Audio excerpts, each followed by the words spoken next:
Hello friends, দেখুন আজকে আমি কেক সম্পূর্ণ নিরামিষ কেক বানিয়েছি।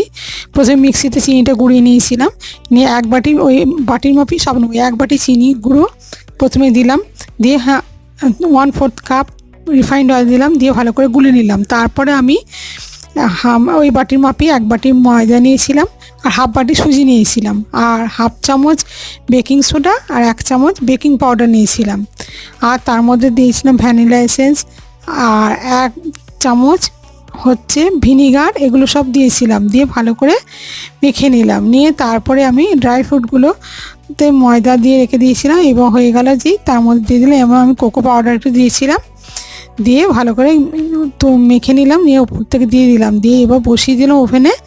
হয়ে গেল যে দেখুন উপর থেকে খানিকক্ষণ পর আমি ওই শুকনো ড্রাই ফ্রুটগুলো উপর থেকে সাজিয়ে দিলাম। নিয়ে আমার তৈরি হয়ে গেল কেক। দেখুন কেমন হয়েছে রেসিপিটা। যদি ভালো লেগে থাকে তাহলে চ্যানেলটাকে